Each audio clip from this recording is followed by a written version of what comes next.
Update: the time I beat the crap out of a pick-me girl. I fought her husband this time.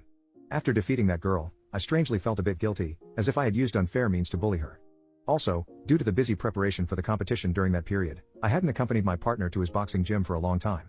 After about half a year, the competition came to an end, and after repeated requests from my partner, I visited the gym again. This time, that girl's husband was there. It turned out she was married with 2 children.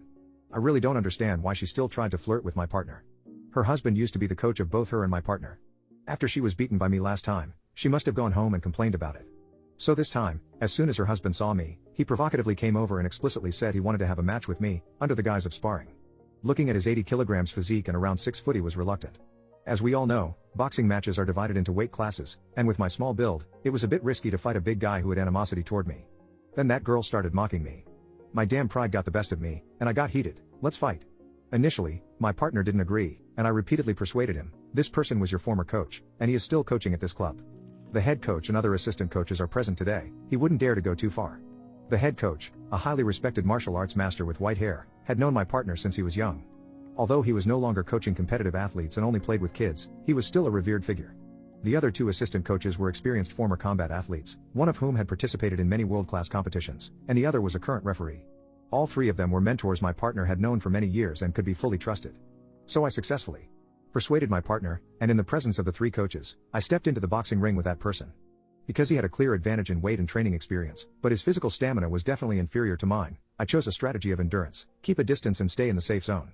Move back and forth, harass him with feints, disrupt his rhythm, and drain his energy. Then seize the opportunity to explode with punches, striving for each punch to be precise. When there was a chance, I would follow up with combinations. After the fight, I would retreat and not engage in close combat with him. Since he had never competed before and was older, his on-the-spot reactions were clearly not as fast as mine.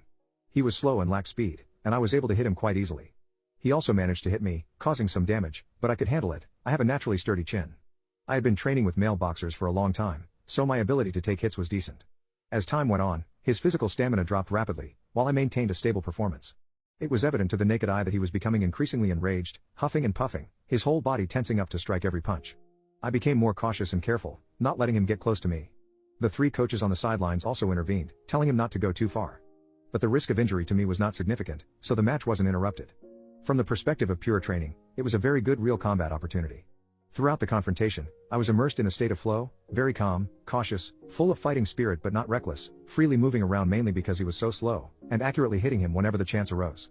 But then, a turning point came. Birds of a feather flock together. People are distinguished by their social circles. How could the husband of the tomboy be a normal person? I was too naive. Really?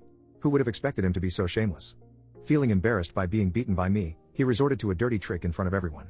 When I got close to him, he grabbed my neck with one hand and wildly pounded the back of my head with the other. This is strictly forbidden in both competitions and training. Before the match, we had agreed to follow boxing rules, and it was witnessed by everyone, so I had no defense against such a cheap shot. I was knocked down directly. This guy had no martial ethics at all. The 3 coaches rushed over to check if I was injured. In reality, I was fine. I was just taken aback. Being lifted up by the old grandpa and stretched, taking deep breaths, I looked around for my partner. With the human wall of the 3 coaches outside the gap, I saw my partner beating that person like crazy. Compared to that guy, my partner was taller, stronger, younger, and more experienced in combat. That guy had no power to fight back at all. After the coaches checked on me and found that I was indeed fine, they hesitated for a while before intervening to break up the fight. At this point, that guy's face was covered in blood from being beaten by my partner. Later, we had a serious conversation. The 3 coaches took turns criticizing him for committing a serious foul. That girl chimed in, "It's clearly your fault. Why did you hit so hard?" That guy actually agreed with his wife's words, nodding repeatedly. "We agreed to spar, but you hit too hard, so I didn't follow the rules." The old man was amused. "You've never competed in your life, so you thought it was too hard." Her moves were completely within the norm for a boxer. "Are you made of glass? You are so big, yet you can't handle the punches of a girl weighing a little over 50 kilograms. The other 2 coaches directly suggested that he be banned from coaching at the gym. This guy was reluctant to apologize to me. There was no follow-up after that. From then on, both he and that girl avoided us like ghosts whenever we were at the gym.